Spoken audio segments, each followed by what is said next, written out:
build muscle and lose fat on the carnivore diet.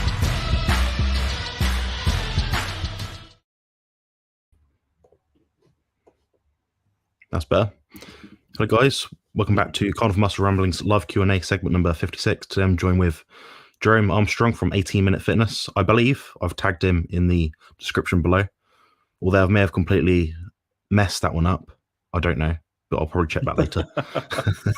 But you'll find him easily on my channel.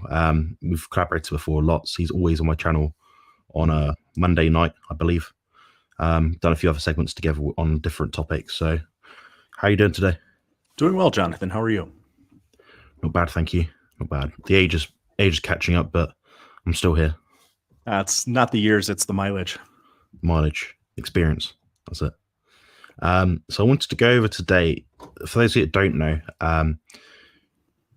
Jerome has maybe a program, which I asked from, and he can't oblige, maybe a program, very succinct, just, a free-weight split, because I'm going to share that on the screen soon, if I can find it.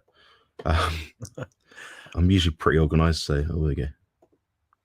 There we go. Yeah, so this is just the split that Jerome made me. So I'm going to go for this kind of an explanation as to why, what, how. Then Jerome can fill in any details that I've missed. So basically, it's a free-weight split. So we're looking at workout 1, workout 2, workout 3. And it's a push-pull legs split. So it's got all the sort of key core compound movements for what it's worth. And so far, I've done the leg session and the upper body push session. Tomorrow, I've got the pull session. And basically what it comprises of is about 4 to 6 sets in total per session, and that's it. There's no warm-ups, there's no, adding in extra or anything. It is what you see on the screen right now. I'm going to stick to it to a T, with the exception of, I think, the bit here, which is overhead press, and the side raises, or the lateral raises I'm going to do, rather than do the lateral raises and the shrugs. But I may take out the overhead press, depending on how my shoulders feel. Mainly because I've got dodgy shoulder joints sometimes. Sometimes my elbows are a bit funny, so it's kind of a here or there kind of thing. I'll just see how it plays out. But I'm quite happy with the volume, quite happy with the split. The exercise selection is perfect, excellent, exactly what I'd probably want to do as well. But sometimes, as a bodybuilder, you can be a bit overzealous at times, and you want to do everything in the gym. You want to do 3, 4, 5, 6 sets of this, and then just do too much. And I think the principles that we always look at are like the intensity side of it when it comes to high intensity training. And that's something I'm trying to really specify on and focus on with the training split that we have. Now, with the pulling session, so this one here, you'll see he's added in a few, I don't know what you call it, maybe like a static hold in the contracted position sort of thing.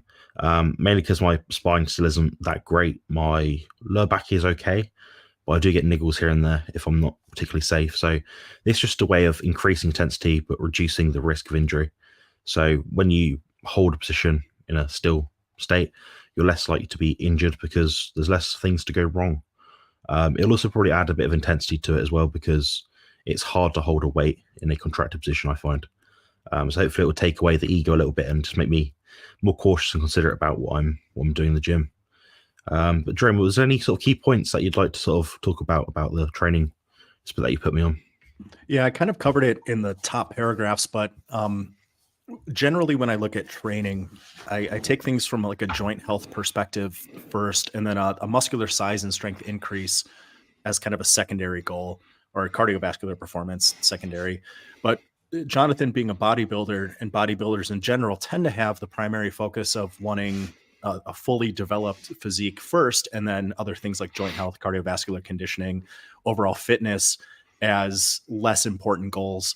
So knowing that Jonathan is first and foremost a bodybuilder, that did factor into how I structured this routine. If the people that I have in my studio generally don't do a push-pull legs split, I usually start people on full body workouts, compound pushing and pulling movements, generally 6-ish exercises a workout. And muscular size and strength is a little bit lower down in terms of priority. But Jonathan, being a bodybuilder with the goal of competing next year, we do need to add a little bit more volume, nothing crazy. And occasionally we would vary some exercise selection to kind of address weak points or stuff like that. But in general, the workouts are going to be very, very similar, but with some small differences. Yeah.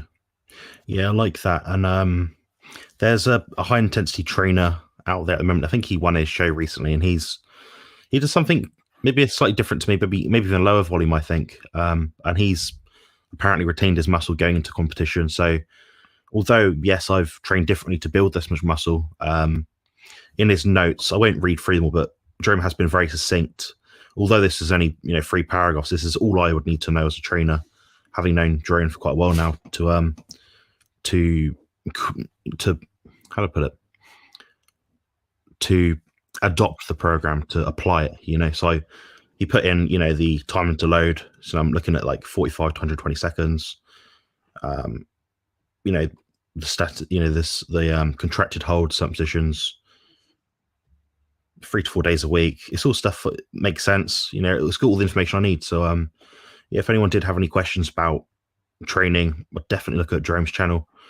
Reach out to him. He does offer consultations. He does have a training studio. He is an expert in walking as well.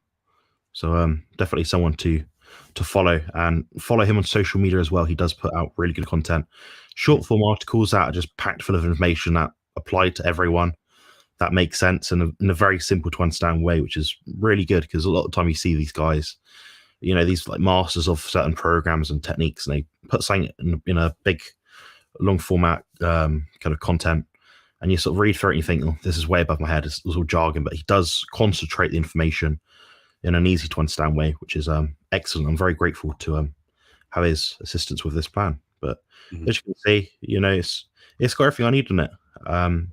If it's a diet plan, I've asked him for it to be a bit different, probably a bit more detailed, because diet is every bit as nuanced, if not more nuanced, than training in some cases. So excellent. And Jonathan and I have known each other for around a year now, and it's many discussions as we've had online and offline. That was really all I needed to write. But if I were to sit with a new client, and same with you, Jonathan, if you were to explain high intensity training principles to someone who is relatively new to it, you have to go in a lot greater detail than just 3 relatively brief paragraphs that I just outlined for you. But I know with everything I said, there wasn't one extra word in that to try and get a point across. You and I are on the same wavelength with a lot of things in terms of training. And I appreciate your willingness to try something a little bit different. You and I are probably 98, 99% in agreement in terms of exercise. So you testing out some of those things, slowing down rep cadence a little bit, possibly reducing volume just a touch, not much in terms of what you normally do. I really appreciate your willingness to step outside of your normal comfort zone for a few months or a month or whatever it is. Yeah, I'm going to give it an honest go for a month, the way you've written it out with, I'm obviously doing the shoulder movements, the 2 of them. And I'll see how it goes. But honestly, I'm at this point now where when I compete, I have to be below 100 kilos in the classic physique division. So my weight cap to be able to compete in my category is 100 kilos or 220 pounds. The year before I competed at 98 kilograms. So I'm not looking to, I'm not looking to put on loads of muscle, but I also appreciate the fact that I'm not going to put on a load of muscle.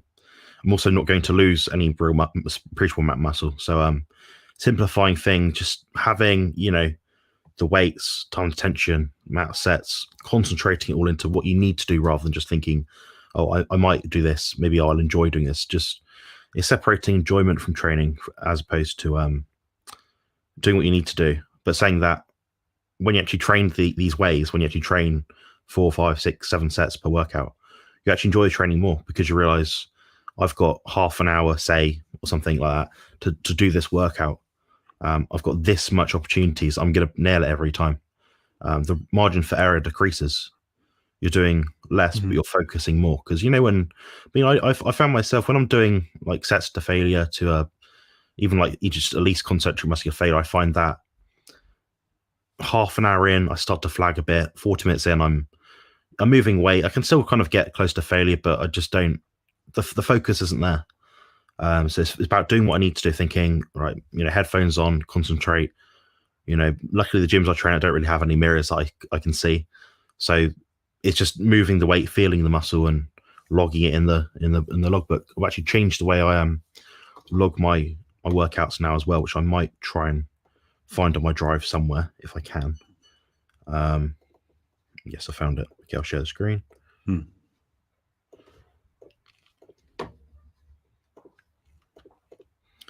Yes, this is the new way I've just decided to log it. So I can put this as I can pin this sheet to my home screen. So I've got on my home screen, mass program, just generic name, whatever. I can just log it in this way. I will have to make a separate spreadsheet. So I'll just copy and paste it over to a mass program 2. But the idea is I've got mass program 1 to follow, obviously in order. So I'll go down through the weeks. And that's because when I train at the gym near Sophie's, the machines are slightly different. So I want to make sure my logging is consistent. So I'll have logging using this equipment and logging using that equipment, but it'll still apply the same. I'm going to use a tricep extension regardless. I'm going to use the ab crunch. I'm going to use shoulder press. It's just the machine will be different. So the weight will be slightly different. But at the moment, I'm in the point where I'm sort of finding the right weight to fit the right instructions of time to load. So you'll see here, obviously in some instances, I undershot the weight. So I've, 140 seconds time to load. It's too light. So I'll increase it next time, but it's not going to be 80 kilos. It's going to be like 70 kilos or something to try and fit under that bracket of, I believe 45 to 120 seconds. And same will apply to these, but just finding the right cadence as well is important. So that's something I need to be more focused on and apply with a bit more concentration, I think. So yeah, that's pretty much that one. Awesome. Brilliant. We're getting some questions now, guys. If you have any questions of what I just said or what Jerome said, please ask questions about that. I can see I've got a few pop up already. I'm going to go through the chat quickly. Please remember the super chats are prioritized, and I do aim to respond to them first and foremost. That's it. So Aggravator's first in house, 100 composition coins to him. Well done. Nice to see you here. Appreciate you joining here in a cold British evening. Speaking of as well, thank you for joining. Nice to hear from you. So Zbigniew now, this will be a nice little anecdote for you guys. So Zbigniew has actually increased his food intake, not by a lot, maybe like 10%, something like that, over the last 2 weeks, and he's continued to drop a kilo per week. So kind of tells you about the metabolic adaptation that happens. My goal for him was to get him to a lean body fat where he looks in the mirror and thinks, oh, I look good for a 50-year-old bloke, And now we're at the phase where, he's achieved that. He's gone from something like 86 kilos roughly to, I believe it was 76 kilos. Dropped 10 kilos since working for me over the last year, roughly. Now we're at the point where we can start to build muscle, like more emphasis. So we're not going to swing him back up to 86 because it's not going to be great for his health. Any issues he's had with his skin will probably come back. So the goal is to, add like a quarter of a kilo per week or something stupid like that. But that's going to be lean weight he can hold on to, maintain with very little thought or real hassle, really. So that's the goal. I could have dieted him down to 76 kilos much quicker, but he wouldn't like me and probably hate me. And I probably wouldn't retain him as a client, and it wouldn't fit in with his goals. His goals weren't to get as lean as possible, as quick as possible. His goal was to get lean, find a way to maintain it, reduce some minor health issues that he had, learn a bit about training, and go from there. So that's where we're at now. So great stuff. Just wanted to shout him out. Thank you for joining, Matthew. I believe Matthew is another UK guy. He joins my channel every week, I believe, and Stephen Thomas is, I think you know who is Jerome, I think. Yeah, so we're doing, for anyone that doesn't know that's watching right now, I'm doing a live stream Q&A podcast type thing. And it'll be, I believe, every Tuesday evening at 7 p.m. So roughly the same time as this right now, but tomorrow. So tomorrow will be the first stream we're going to be doing. The reason for that is a lot of the streams nowadays I find are American based. There's nothing wrong with that. But it's just when I speak to people on meshing boards, forums, I sort of think, everyone here is American and there's no relatability to it. Like people say, oh, I bought this from Walmart. We don't have Walmart here. So it'd be good to focus in on what we can buy, what the gyms are like in this country, and just have a bit more locality to it, I think, is quite useful. So we're going to do that, and it's just going to be called something like Team GB Carnivores. We've got some good graphics for that already. There'll be a stable of about 5 of us who will be in that. So it'll be myself, Coach Stephen Thomas, Richard Smith, Phil Escott, and Ben Hunt. So they're 5 of the, I would personally say, some of the biggest influencers in my country, at least.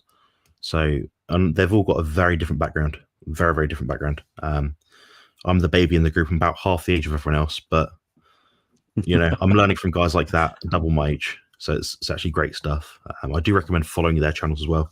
So keep your eyes peeled for that tomorrow. I think I'm streaming that to my stream tomorrow. So if you look on my channel, it'll be like GB Carnivore live stream, something like that, 7 p.m. UK time. So join that if you can. God, I'm talking a lot. Well, it's your channel. Yeah, I was about to say, it's my channel. Get over it. It's so weird when you talk like long format to the screen for so long. It's very bizarre sometimes. Yeah, thank you for joining, Rick. Nice to see you here. And also, Ben, thank you for joining. And I think this gentleman's name's Samson. I might be wrong. Or Sam. I don't know. So thank you for joining. Andre's here. Thank you for joining as well. How you doing, Andre? Do you perform better doing resistance training in a fasted or fed state? That's a good question. I don't know if we've done a video on this before, but we'll explain now. So for myself, I prefer training in a fed state. But when I say fed, it's not I'm stuffed. It just means I've had a small meal that I can digest. I think it's more for hydration than anything else. The bigger the athlete, the more food they need and the quicker they deplete. Now, if you ask someone that's 5 foot tall, 150 pounds, they probably can train fasted because they don't deplete as fast in terms of the electrolytes. So I've got to stay more on top of my food intake than someone else. Evidence to support that claim would be found in top bodybuilders, Olympia athletes. You'll see the tallest or biggest athletes on stage. Their physiques are more, not sure how to put it, precarious in a way to maintain. A bit more fiddly, so they have to carb up a certain amount without getting distended. If they miss a meal, they drop 5 pounds. That's pretty much it. A smaller athlete can get away with a bit more. I'm not sure what the word is. They can get away with more stuff, I guess. Yeah. What about you, Jerome? You train fed sometimes, don't you? With strength training, I generally prefer to train fasted, but with me is trying to push every set as hard as I can. A little bit of nausea after a set is fairly common. And I've had some bad experiences having a lot of food in my stomach and then training really, really hard. But if I was going to do anything athletic, I had some kind of competition or sport, I would want a little bit of food in my belly, maybe an hour or two before I train. I'd try and keep it really, really simple. Ground beef, a little bit of fat, maybe a protein shake, and maybe some MCT oil, but just a little something, some kind of fuel for a little bit more of a sustained performance. And Jonathan and I have talked about this before. When you actually add up the amount of time spent lifting and lowering weights in the gym when strength training, it's really not long at all. It's really anywhere from like 5 to 20 minutes of total time under load lifting and lowering weights in the gym. And most of the time in the gym is spent resting. So if it's just strength training, I feel better doing it fasted. Bigger guys, I would agree, generally need food going into their workouts. But for anything athletic, I'd probably have some food in my belly. Yeah, it's quite individual. I wouldn't say there's a hard and fast rule. I'd just say bigger athletes tend to feel a bit better on a bit more food. How big? I don't know. You got to try this out for yourself. There isn't a best way to do it. Ultimately, what allows you to recover best, feel the best, fits into your schedule, train the hardest. It could be either way. Maybe you like being a bit amped up from a little bit extra adrenaline. When you eat food, you suppress cortisol. You're less stressed. So, there's more than one way to skin a cat, I think. If you're eating a lot of food and you're struggling to get in food, I would take every opportunity to eat food that you can. I get a lot of people that I speak to like, oh, I do intermittent fasting. I don't know, I eat within a 2-hour window, or I do OMAD. How to build muscle? We'll stop fasting. The problem isn't fasting though. The problem isn't the fasting itself. Problem is you're limiting the opportunities to eat food. And if you're struggling to gain weight and you can't eat more food because you're limiting yourself the opportunities to eat, there's your problem. There's the pitfall. It's usually a very simple fix, but yeah, it's a good question. I like that. I believe Matthew asked another question, but he split it up, but he put the full question at the bottom. So I'll go to this bit. Sure. Is a timed isometric dumbbell carry a good exercise for strengthening forearms and core? Jerome, I'll let you answer this one. Sure. I would say I don't think there's any advantage to doing a farmer's walk or a dumbbell carry if you're trying to increase grip strength. I mean, arguably, you increase the amount of resistance momentarily as the weight bounces up and down over the course of walking. But really, by adding walking, by adding a slight balance component to it, you're just taking essentially what's a grip exercise and you're making it a little bit more dangerous than it has to be. If I was going to train grip, I would do it. And when I do train pinch grip or just hand flexion, I just grab, when I used to go to the gym, I would sit after my workout in my car and just grab my steering wheel and I would just squeeze it as hard as I could for 60 to 90 seconds. And I don't think you need to make it any more complicated than that. Depending on what you're doing on your back day, it's very easy to add grip exercises to your back workouts. And I think of like Dorian Yates, who never directly trained forearms because as hard as he had to grip in all of his pulling exercises, just gripping extremely hard because of the heavy weights was sufficient overload for his forearms. So if you're going to train grip, I wouldn't do it with any kind of dynamic movement, no farmer carries, no walking. I would just squeeze the hell out of something for 60 to 90 seconds. Or if you're doing a lot of pulling exercises with relatively heavy weights, that's probably going to be sufficient for most people.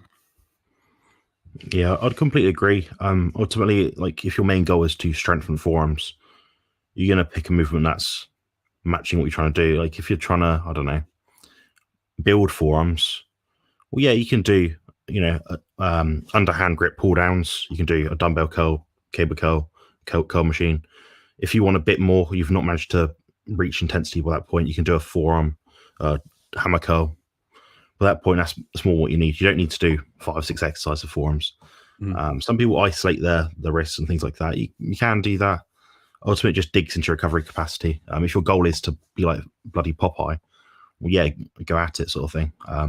But you'll end up missing loads of other body parts because you won't be able to recover as effectively as you hope. But yeah, I'm completely behind. 60 to 90 seconds. Pinch something really hard. Pick a weight disc off the floor. Hold a dumbbell that's really heavy. Probably sit down on a bench to do it. A bit safer. There we go. That's pretty much it, I think. So what are some strategies one can use to maximize their gains as far as pushing maximum weight lifted when training largely alone? Oh, this is a good one.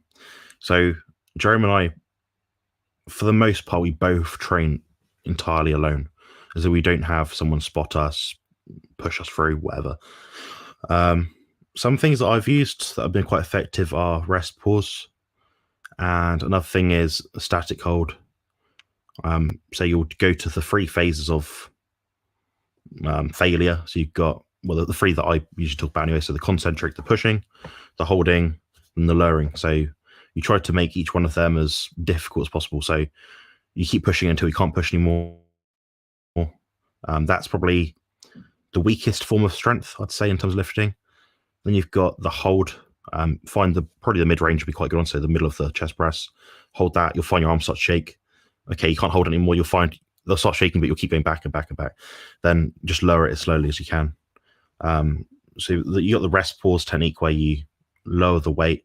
Sorry, that's a drop set. You got the rest pause technique where you just rack the weight, give it 5-10 seconds, start again. That works. It depends what you like to do. I quite like the 3 phase thing I just outlined at the moment. But what about you, Jerome? How would you train on your own to train hard and intensely? Yeah, if pushing maximum weight is your goal, I tend to believe that the hardest part is just getting everything safely set up correctly, right? If you're doing especially like a dumbbell exercise, sometimes like an incline chest press, it's hard just to get the weights into their starting position. So there's some things you can do in that regard. If you're doing a lot of movements out of a power rack, it's easy to set things up correctly. But really in terms of just pushing the most weight you can, Jonathan and I, for the most part, use exclusively machines. We'll do some free weight stuff every now and then, but the nice thing about a machine is you don't have to worry about balance. It's very low coordination. It's relatively low skill. Your sole focus is safely contracting your muscles against the imposed resistance. And in that regard, you can push really, really, really hard. And if you do things like gapping the stack, where if you move the handles forward a little bit and then put the pin in at your selected weight, you can set the starting points on certain exercise machines with how far you want that stack to go down. So a lot of chest presses will have the shoulder all the way back. And really, if you gap the stack, you can have a better starting position that's not quite as far down. That puts your chest and your shoulders in a much better position. But really, if you're really trying to maximize weight and effort, what Jonathan said, drop sets, static holds, rest pause. I don't think one is necessarily better than the other. It's what you prefer doing and what you feel you can drive the most intensity safely out of. Jonathan likes rest pause a little bit more than I do. I tend to like drop sets. But really at that point, it's kind of a horse apiece. Yeah, I think for me, the drop sets, I think, are identically as powerful or useful. I'm just really lazy and I don't like trying to work out how many plates I have to take off the machine. So I'd rather usually just do the same, you know. Yeah, if I'm on a selectorized weight stack, I'll just drop one plate. And then I'm too lazy to do that, Jerome, as well. Do as many as I can, reach down, drop it one more plate. And after a double drop set, I mean, you start going to triples or beyond that, you're fried at that point. You end up doing like 20% of the weight at some point in this, like, yeah, it just becomes like if you just rest too long at the top, you can just to keep going, basically. So, Jonathan, when you do rest pause, how often do you normally rest? I do honestly about 10 seconds, but it will never be more than that. In that 10 seconds, my phone doesn't come out. I don't check the time. I don't check anything. I'll either do 5 breaths or 10 seconds, but it'll never be longer than that personally. Sure. And how many rest pause repetitions do you normally do? It depends on the initial amount of reps I did. So if I started at 8 reps for the first set, it'd be about 2 or 3 rest, 2 or 3 rest, 2 maybe. It's basically until I can't. It's applying the same kind of intensity level each set. But I find you got to be quite accurate with your drops, I think. Some people try to, you know, I've known people before, I'm going to do 10 reps, then drop it to by 10%.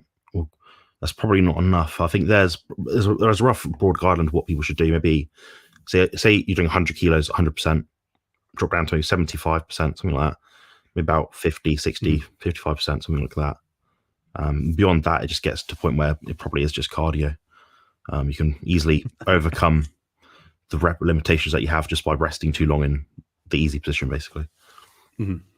How about yourself? What are your sort of parameters? Sure. So when I do rest pause more with clients, because I feel like it gives them a bit of a mental break instead of just destroying them with endless time under load.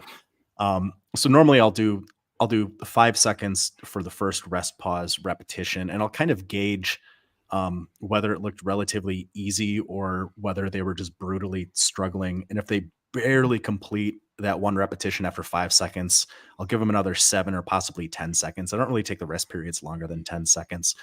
But, and maybe you're this way too, the whole purpose of rest pause is to drive more intensity out of that set. So you kind of loosely, I think when we're training by ourselves, we kind of go based on feel.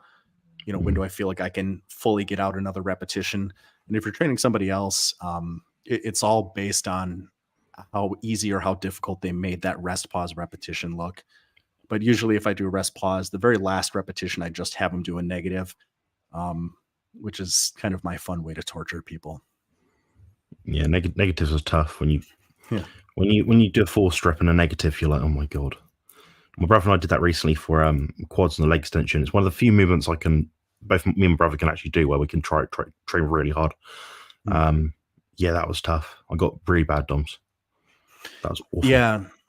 And muscle soreness is very closely associated with eccentric loading. So very slow, controlled, heavy negatives tend to drive muscle soreness more than just about any other training aspect. Yeah, there was a video that came out, I think it was today, and it was by the YouTube channel House of Hypertrophy. and they looked at Mike Mentz's training principles. I think they kind of misunderstood one of them, or maybe they outlined some studies which didn't quite match what Mike Mentz's principles were in effect. You'd have to watch it. It's about 28 minutes long, the whole video. But it's quite a good YouTube channel. They talk about training intensity and how many reps, sets to do, rest, all this sort of stuff. It's pretty cool. They look at science. The current thing is, how to explain it, lengthened partials or something like that. Is that what it's called?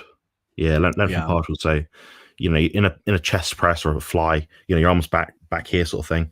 You're holding it in that position. You're focusing on that part of the movement. They're trying to say at the moment, oh, that's what's going to build the most amount of muscle. Yes, maybe, but it's about longevity as well. It's going to be very hard to sort of create a study where you can get people to train that intensely, where you're going to have matched groups. It's a very hard thing to prove certain things in bodybuilding. And I'm just alluding to the point you made earlier about like how we train with machines mostly. And I think it's not the easier option, it's the more sensible option. The reason I say this is virtually every top professional bodybuilder in the world right now, they train with 95% plus machines. If you look at their set, so 95, say they do 20 sets in a workout, 18 of those sets roughly will be with machines. If we look at people like Ronnie Coleman, yeah, they did machines and free weights. He's also got a destroyed spine. You look at Dorian Yates, yeah, he did the barbell row. We tore his biceps. You know, it kind of speaks true when we see anecdotally, you know, we can do these things. They do build bodies, but what's going to do it in the most safe way? So that's kind of go back to a point earlier we were talking about my training as it is right now. I don't need to build 20 kilos of mass. I need to retain my mass, build a little bit maybe, then get in shape, but do it in the most safest way possible. And I would caution people, just be careful training muscles with a significant amount of resistance in either a stretched position or a near fully contracted position. The joints are most susceptible to injury near the endpoints of their range of movement. And if you have a significant amount of resistance pushing against you close to the limit of that joint's range of movement, you're not that far away from a significant potential injury. Yeah, I think I'm going to leave it at that. Otherwise, I'll just be rambling. That's good enough. Excellent. I'll make that one to a clip. Okay. Next question is from Andre. If effort and volume are equated, is there a downside to perform a full body workout? I.e., are split workouts better for muscular development and strength? I'm one of those few who prefer full body workouts. That's a good question. I think there's certainly merit to full body workouts. I just think as you advance, as you progress, you can apply more intensity. When you apply more intensity, you end up having to take back somewhere, either from your frequency, volume, or even intensity in some cases, to apply that same frequency.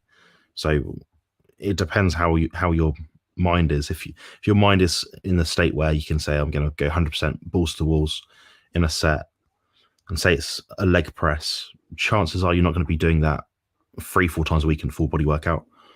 In that case, yeah, you do 2 sessions a week. Is that too much? Okay, do 1 session a week.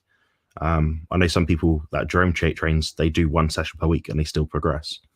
So it isn't a necessity to get high frequency training. So you'll see a lot of people saying, oh, the optimal is 2 sessions per week because this maximizes muscle protein synthesis. What yields the most muscle over a given period of time? We can look at studies, for example, in contrast, where they're looking at taking extended rest periods off from the gym, 1, 2, 3 weeks, and they found it takes about 3 weeks to actually lose any muscle. So you're at least maintaining muscle if you're training once every 2 weeks. And if you're training more than that, you're probably gaining, assuming you're providing the right stimulus to the muscle. Myself, I personally prefer a push-pull leg split. I've done upper lower before. I just find it a bit much for myself in terms of, how to put it, when you have, for example, compound movement for each body part, you got a chest press, a shoulder press, a pull down, a row, a leg press, and maybe a leg curl. That's my big 6, you might call it. If you're doing 3 of those in a workout, you're going to be trashed. You're not going to want to train very often. So for me, the balance for me in terms of getting the results, strength, progression, and enjoyment as well out of training seems to be from doing push-pull legs. There's nothing wrong with doing a full body split with the right frequency applied. What do you think, Drew? Yeah, there's a bit of a difference. I tend to think this is one of those questions that what somebody prefers and feels best doing is generally going to be best. And this kind of ties in with your other question that I see, and I know we'll touch on, Andre, is that a full body workout, I mean, you're working your full body. So it's going to be more taxing than a push pull leg split because you're just working a larger number of muscles, right?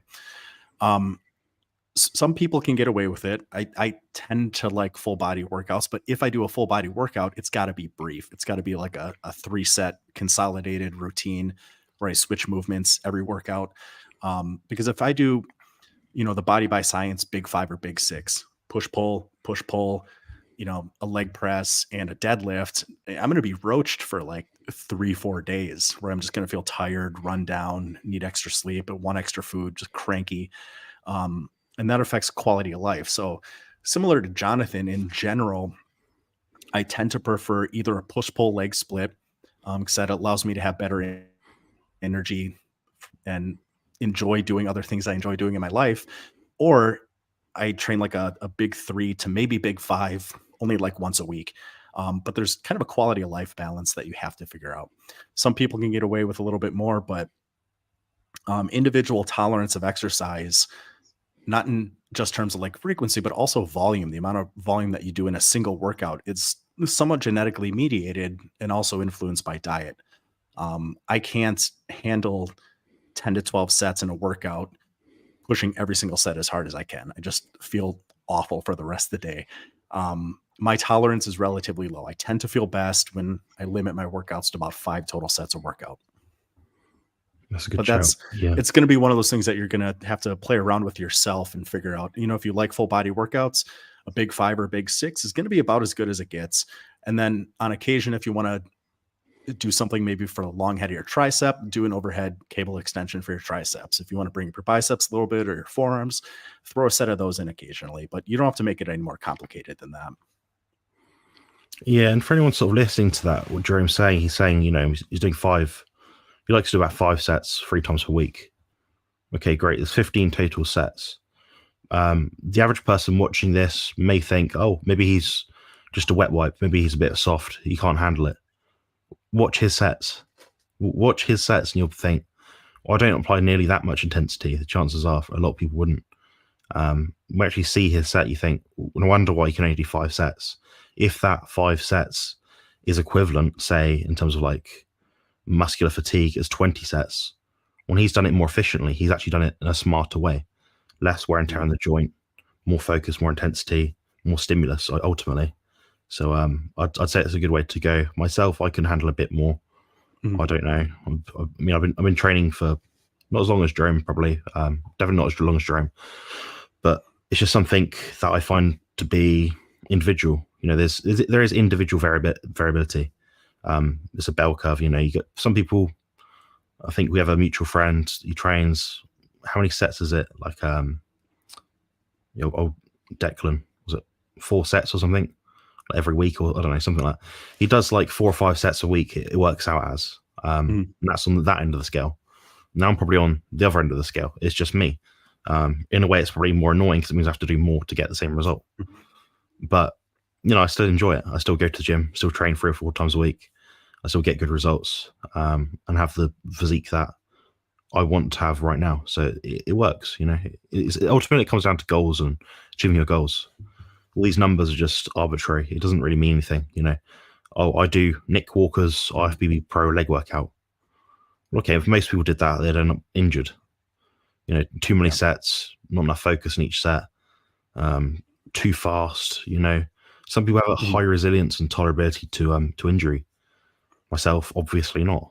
So for me, I'm not going to do that. Neither is Jerome, and neither is a lot of people that train with true intensity. So yeah, very well said, Jerome. Thank you.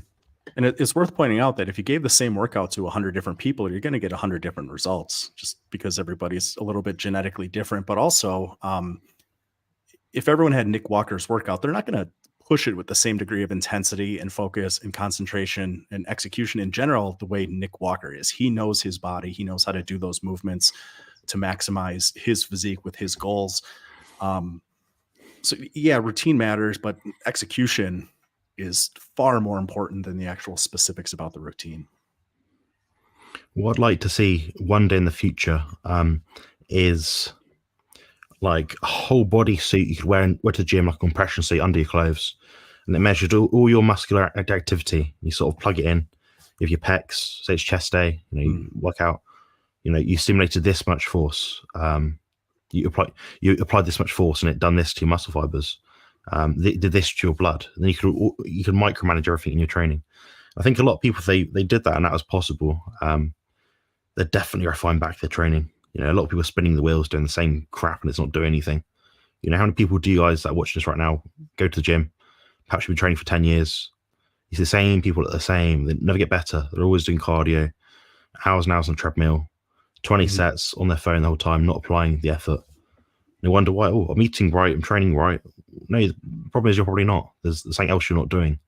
There are obviously individuals that just can't get better. In which case I'd say, why would you want to be on a treadmill if you know you're not going to get better for year on year and end?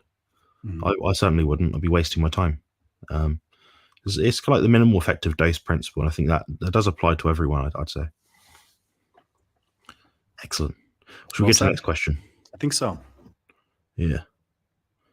All right. Yeah, Nicole dropped in. She's got a meeting. She did let me know she's quite busy at the moment. Yeah, thank you for dropping in. She's probably gone now. It's fine. Yes, very good. I think so. Andre asked, do you guys find simple isolation exercise as fatiguing as compound exercises? Full body workout with 5 compound exercises can be way more demanding than full body workout with 8 isolation exercises. Jerome, what do you say towards that?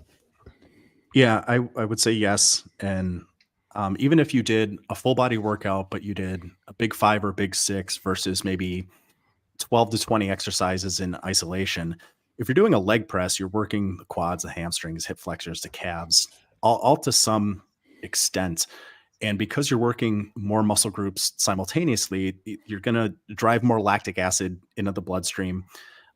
It's going to challenge your heart and your lungs to work a little bit harder. It's a bigger momentary stimulus.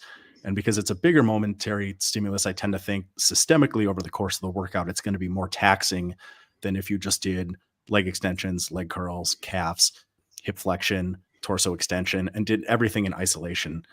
There was a time, and granted, this is my own N=1 experience, but there was a time when I thought to really optimize your physique aesthetically, you should train every muscle group in isolation. So I did a 5-way split, and I did like 3 to 4 exercises a workout, and I did isolation exercise for every single workout. And it really wasn't that terribly taxing. But when I do a big 3 or a big 5, it just wrecks me. I usually need to take a nap after my workouts.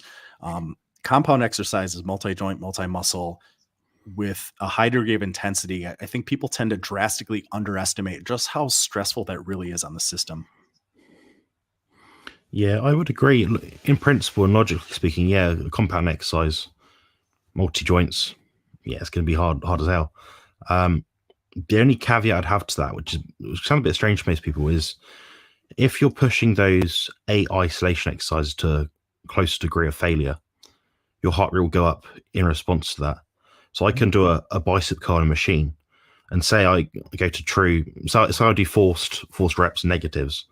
My heart's going pounding, sweating, can't see, tunnel vision. Because if I did a leg press where perhaps I can't apply as much intensity as I'd like because my hip's funny, my back's funny, then it won't be maybe as taxing. But in terms of the recovery tools, the protein needed, the substrate needed, the energy demand itself, like the food itself, yeah, working bigger muscles will certainly drive more nutrients in, require more nutrition to build back better, I think. So it's application ultimately. Most people can apply good intensity with a compound lift. I've seen loads of guys squashed under barbell bench press, they're squealing everywhere. So I'm sure they applied a lot of fatigue there. Mhm. Those are fun videos. Yeah. Yeah, I think it is a pretty good Q&A. I'd rate it top 4 or 5 in the carnivore space, certainly. It's just we happen to talk a lot about bodybuilding and build muscle, losing fat. So, Well, this quite is the niche. carnivore muscle ramblings. So That is it. Yeah, yeah. It's a shame we don't get more nutrition questions sometimes. I do quite like that's more, probably a bit more. I'd say more my specialism, maybe. I don't know. When you're building a workout routine, is there a limit to how many compound exercises should be used? I think if you're doing the big 5, that's as many as you would ever do. I certainly wouldn't go further than that. If I look at my own workout, I'd probably say, yeah, a leg workout for me is quite demanding. At the moment, it is more volume, just because I can't apply as much intensity. So yeah, I mean, what am I doing at the moment, Jerome? I think I'm doing a leg press, leg curl, adductor, abductor, calf press. yep. Yeah, so I think it's 6 for legs. yeah, so for legs, I'm really doing one compound, really, like a leg press. It's one of those answers, Andre, we often give you. It's like it depends. Frequency is the key. So I think, honestly, I probably wouldn't do more than 2 in any session, personally. So if it is a push session, it would be a chest press, a shoulder press. Pull session, a rower pull down. A leg session, maybe a deadlift if you like it and don't get injured, and a squat or a leg press. Probably a squat would be safer, or sorry, leg press even. So yeah, probably I'd say 2 is probably about the magic number. What do you say, Jerome? Yeah. Yeah, God, it depends, right? Depends how frequently someone is training, their training experience. But let me just break it down the way I do clients in my studio. Everybody starts with a big 5: horizontal push and pull, a vertical push and pull, a leg press, and then every other week I alternate that leg press with some kind of hip hinging movement. On occasion, I'll throw in a little bit of grip work, something for calves. So really, it's full body, 5-ish compound lifts. And if somebody wants to train more frequently, then I'll do like an upper body and a lower body, maybe on like Monday and Thursday. And then I start breaking up and adding some simple exercises or isolation exercises. But most people, if you're pushing with a high degree of intensity, are going to have a very limited tolerance for the amount of compound exercises that they're capable of doing, or they'll just have to have longer to rest. So there's a reason all of my clients start on once a week. It's a good length of time to recover from that style of a workout for most individuals. Some people could handle a little bit longer. Some people in my studio have to come in once every 10 to 14 days. Could I have them come in more frequently if we dropped some of the compounds out and maybe split it into like a push-pull legs or an upper lower? Yeah, absolutely. So it's one of those things, again, you kind of have to play with a little bit. If somebody wants to train 3 days a week, yeah, maybe 1 to 2 compound exercises a workout. And a lot of that too is, it doesn't do me a lot of good to give somebody a routine and have them drive 20 minutes to go to the gym, do like 3 exercises and then call it a day. They're going to be in and out in 15 minutes. And usually if people drive to the gym, they want to spend a little bit of time there.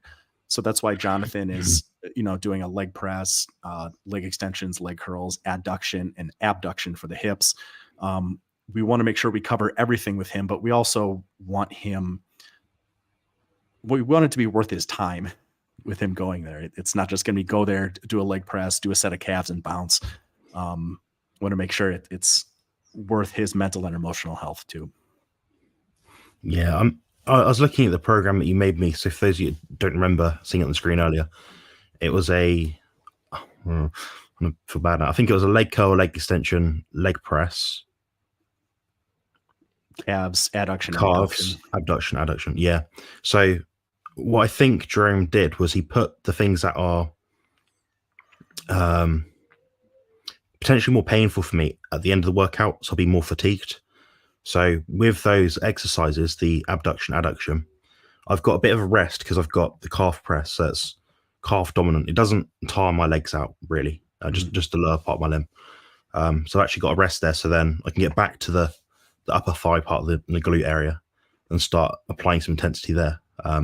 Also, because I'm still fatigued from the rest of the workout, I can't use as much weight, which is actually a benefit because I'll still get muscle fiber activation. My muscles don't know weight; they can't count. They just know this was hard.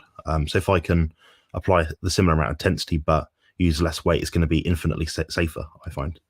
Yep. So the idea of doing programming is so important. Sorry about that. The idea of going leg curls, then leg extensions, then leg press was to essentially pre-exhaust your legs so that when you get onto the leg press, we're using, less weight because I know your hips are an issue. We want the least amount of weight necessary on your hips to produce a positive benefit. Yeah, I would pretty much always do it that way for a client as well. Like I said, the muscles don't know weight, they don't know reps, or they just know that was hard, that wasn't. I'm still shaking doing 120 kilogram leg press on a Nitram leg press plate loader machine. I've done before and at about 460 odd, so not great reps, but like my muscles can move it, but not in the same way, not after pre-exhausting, so it's a different kind of focus now of training. My legs haven't shrunk, which is amazing considering I can't lift as much as I'd like to. That's the ego in me though, I think. Yeah. Nice one, Mark.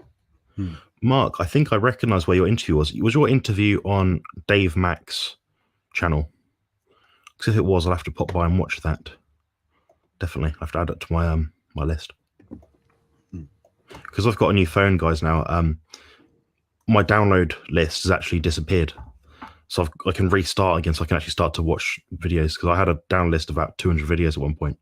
So I was about 200 videos behind to watch, but it'd be nice to actually get around and just refine what I'm actually watching. Sometimes I watch a load of crap, honestly. Just I have it on the background, so it's my fault. Getting back to the questions.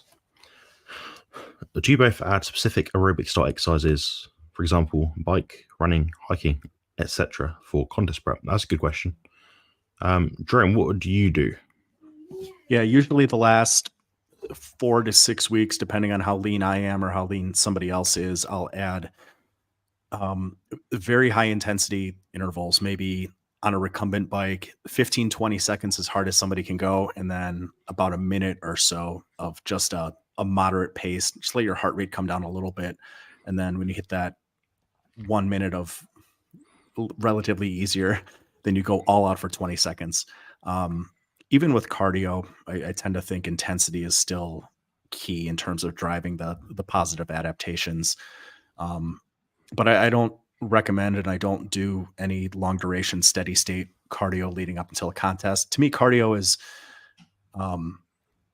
it makes a small difference, but there are times to sprinkle it in, and you don't want to use it unless you need to, because the body is wonderfully adaptive, and any stimulus that you're giving your body, eventually an adaptation will take place and it'll lose its effectiveness.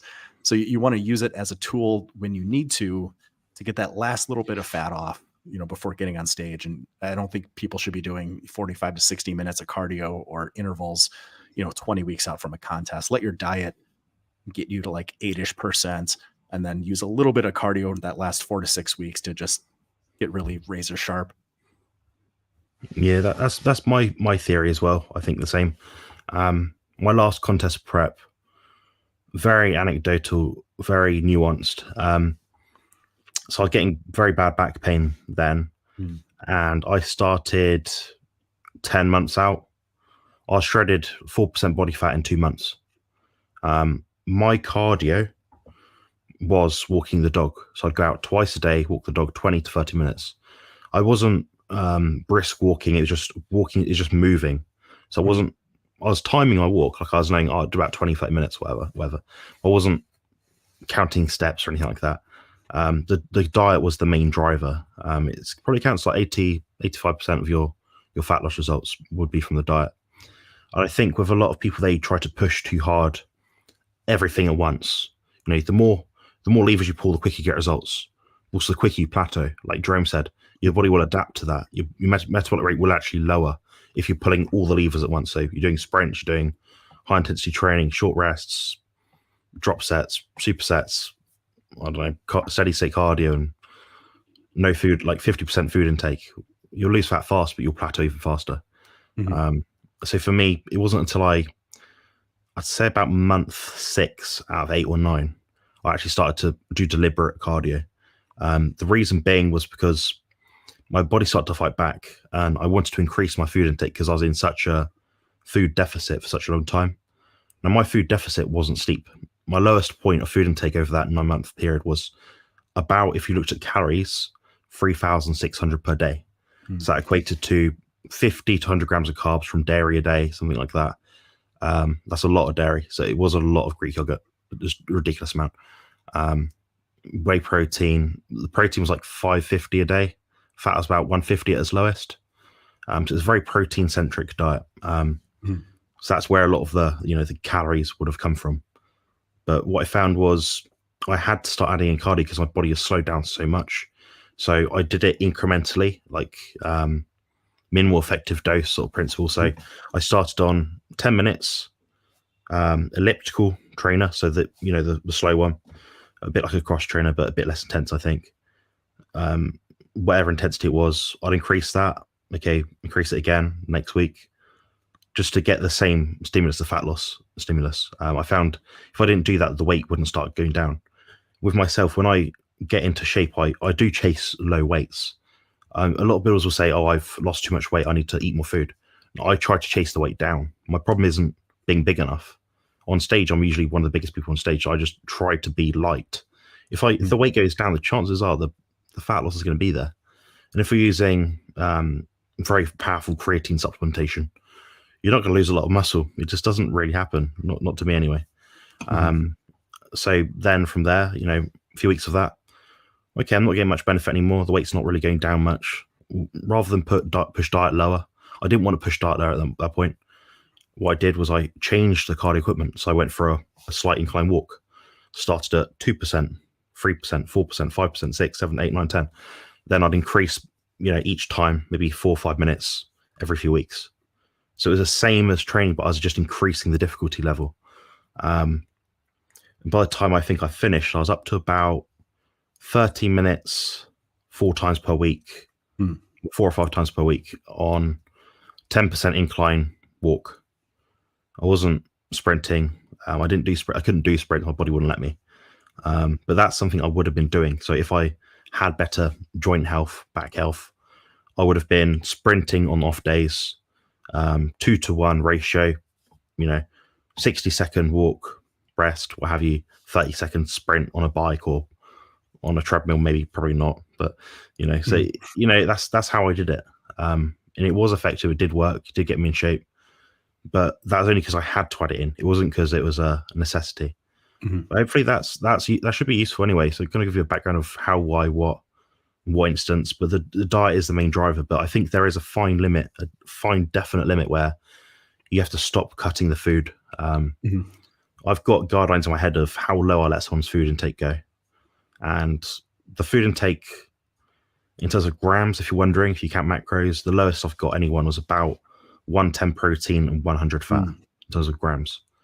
And that's, I think, trying to think how much she weighed. This is a female athlete, I believe, bikini athlete. She wasn't big at all. And that was the lowest food intake. But what I did was I ramped her food intake before that point. So when she did have to cut down the food intake, it wasn't like she has medium food intake down, eat nothing. Her food intake was high because I ramped up her metabolism. I upregulated it. So effectively what we call in the carnivore space priming. That's what I did. But I just did it in a more moderate kind of way. And kind of a second take-home point based on that question with what me and Jonathan said is the difference between people that lose weight and what bodybuilders do is, for the most part, bodybuilders aren't outworking everybody necessarily. What we're doing is just we're extremely consistent, and arguably far more consistent than what most people do. We know exactly how much food we're eating. We're eating the same meals at the same time, down to gram levels of weighing your food. We're not missing workouts. We're not having anything extra. We're not doing anything outside of the plan. And then we only make adjustments to the plan when necessary. We let our diet get us as lean as it'll get us, down to a certain point where we don't want to take the diet anymore, and then we add the activity in. And Jonathan's 100% right. You don't just go 0 to 100 right off the bat 6 months away from your show. That's a surefire recipe for disaster.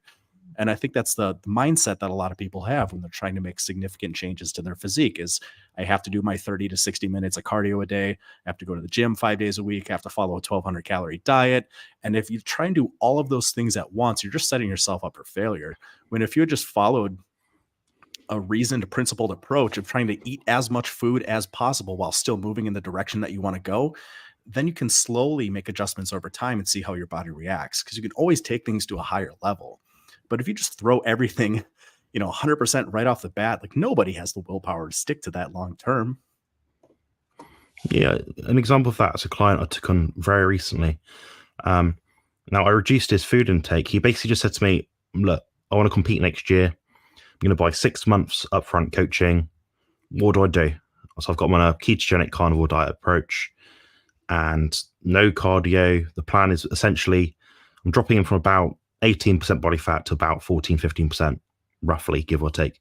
And just so I have a better visual of what he looks like with a bit less fat on his body. So I got a better idea of his shape.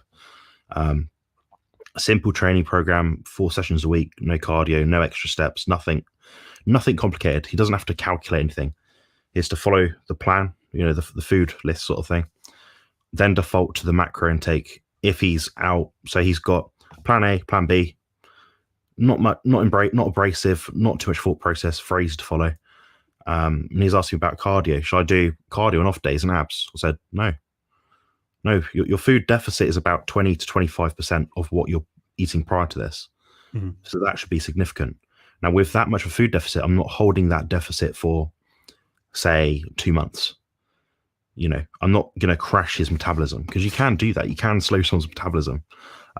People think it's not true, but it does happen. Now, it's not going to go to nothing, but you can slow someone down to the point they're miserable and they hate you. I don't want this guy to hate me. I'm coaching him. He's paying me money to get him in shape and to help him win a contest. So it's just to get a bit leaner, then slowly ramp the food intake back up whilst keeping it clean, but keeping it simple at the same time. It's all just simple stuff. Simple stuff. Excellent. So Mark said, thank you. I've just been chatting the bits off a guy at the gym, Protein Carnivore. He's about 5 stone overweight and on statins, metformin, losartan, etc. Once he got the idea, he took one of the. Excellent. That's good to hear. Yeah, my gym colleagues wouldn't follow the carnivore diet. They still like almonds and spinach, so I've got no chance. Even if I make an Instagram post like stop eating peanut butter, it's going to wreck your kidneys. No chance. But I think I piqued their interest sometimes with the training stuff.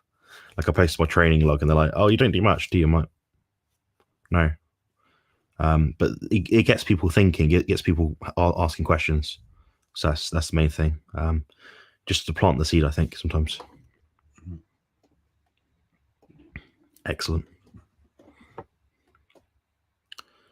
Yeah, famous 5.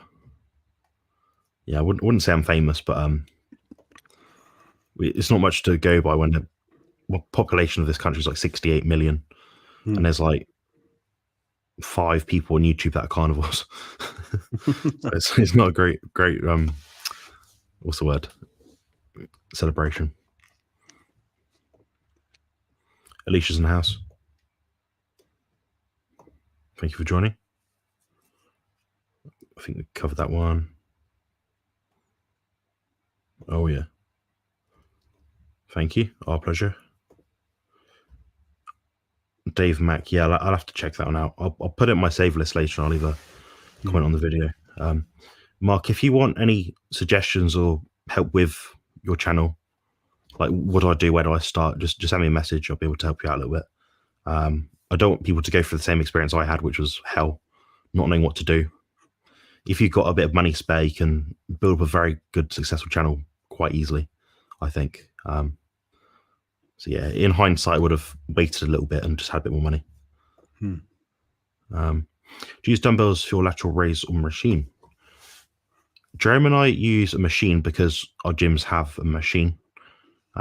Constant tension works quite well. Cables are all right. I just find when your hands are so far away from, the moment arm, stuff like that, you're kind of thinking, well, I've got to stabilize my wrist, my elbow, my shoulder. Whereas with this machine, you're just rotating the shoulder. That's it. What do you think about machines versus dumbbells? Yeah, like my machine here at the studio for lateral raises is plate loaded leverage. So unfortunately, the resistance profile of that machine is relatively poor. There's essentially no resistance at the bottom. And then as you lift your your arms to your side, it goes from 0 to like, oh shit, very, very quickly. And given that the medial delt is essentially weakest, when you're fully extended, it's suboptimal. So I generally do lateral raises with dumbbells. If I have access to a gym that has a belt or a chain, then I'll do a lateral raise machine over a dumbbell. But kind of the same with Jonathan. I shy away from cables a little bit. Can be a little funny feeling sometimes on the elbow or on the wrist. A good lateral raise machine is about as good as you can get for the medial delt. Would it be a good suggestion to do, if you have a dumbbells but not a lateral raise machine, to use a bench, then plant your chest against the bench in a 90-degree or similar angle, just so you're not swinging it so much? Yeah, I think anything you can do to take skill or balance out of the equation and just let you solely focused on contracting the muscles that you're supposed to be working is going to be a net benefit to the exercise. So I probably should do them that way, but I move very, very slowly with dumbbells and exercises in general. Most of my movements are anywhere from 5 to 10 seconds in each direction. And if you're doing that with dumbbells, you're essentially taking almost all of the momentum out of the exercise. But for most people that have a little bit faster of a cadence, yeah, I think that's a great idea. Yeah, it's important though, guys. When you're doing that, you're not sitting against a bench like I'm sat against this chair right now, because then your shoulders can't rotate properly. The scapula is too pinched up; it's pressed against something. You want that to be free. Like ideally, if you look at the structure and function of the shoulder joint, or at least the side, the lateral head, it ends something like up here for me anyway. It goes down in front of you across here. So you want to try and, if you can, emulate that. Like Jerome said, there'll be no resistance when the dumbbell's like directly below you. So you might use a slower cadence, but just emphasize the top maybe 3/4 of it. So I might look down at the floor in front of me and think, okay, my elbows are still outwards from me, so like that way. I'll look at like points on the ground and think, well, I'm not going to let them go in from that because I know I'm going to get no tension. It'll be too easy. So I'll recover as I'm in that position at the moment. And if I'm doing it with dumbbells, as slow as I move, my cue is, when do I feel like this exercise is getting really easy on the way down? And then when you hit that moment where it starts to feel like, okay, a lot of the tension's coming off my shoulder, have a slight pause and then start lifting again. But if you're lifting a little bit quicker, then yeah, I would probably use some kind of visual cue. Nice. Excellent.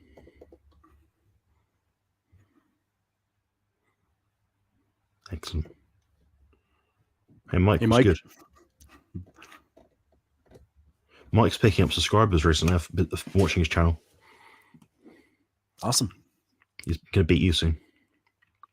Probably. It would help if I put out more than, it'd help if I put out more than one video every 6 to 8 weeks.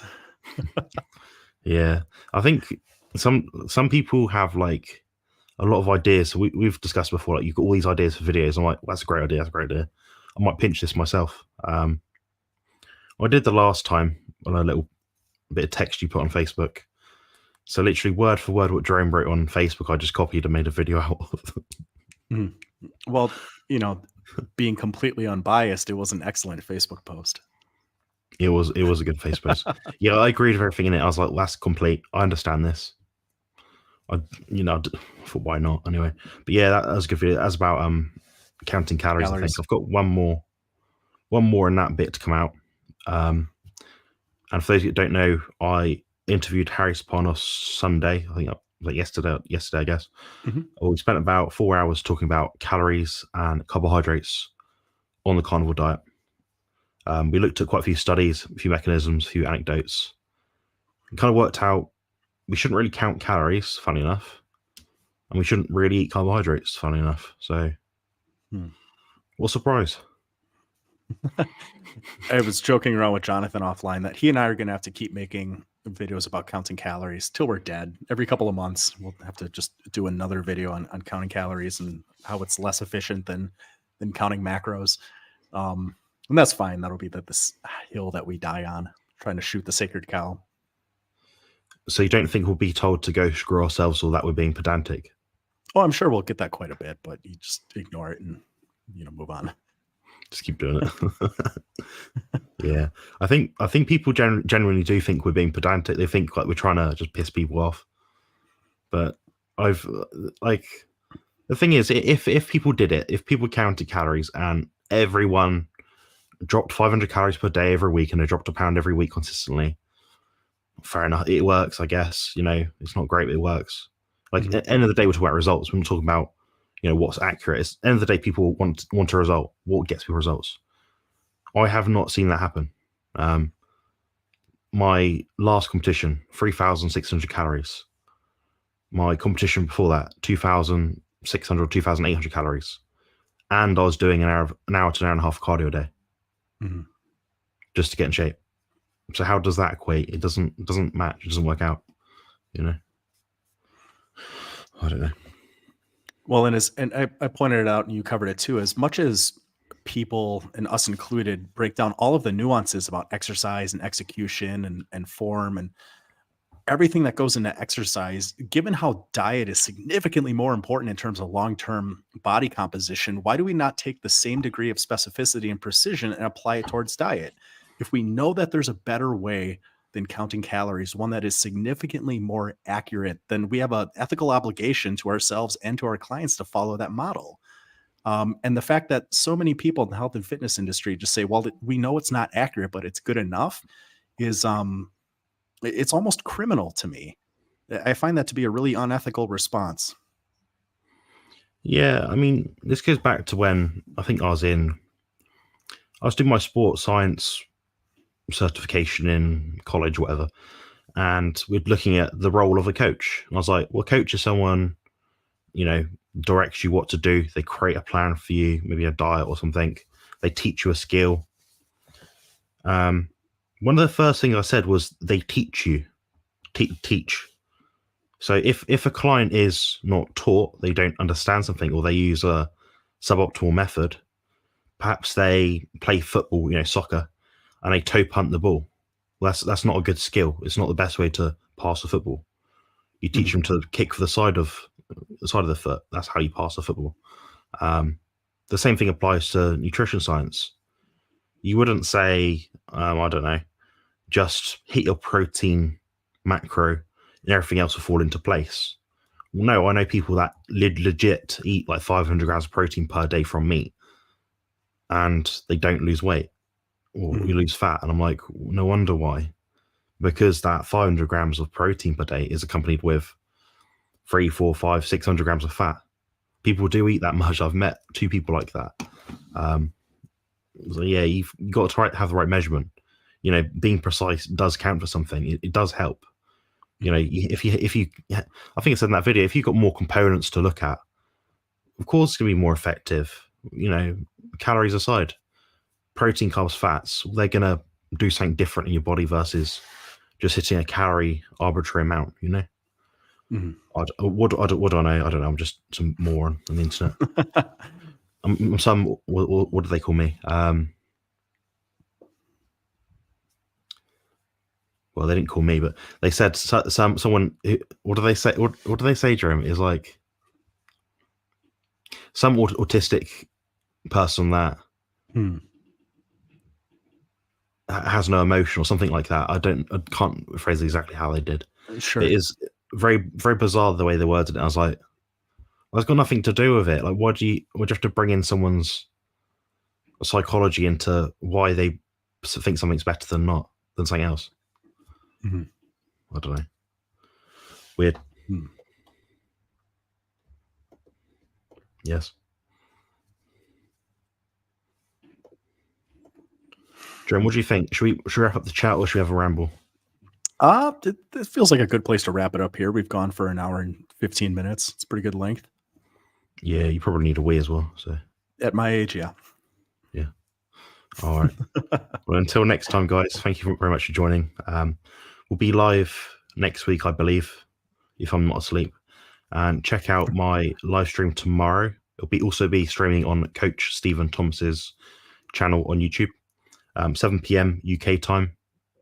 I don't know what time that is in America, but it's probably like just after lunch, I guess. I don't know. Mm-hmm. Excellent. Awesome. Time zones. All right. See you guys.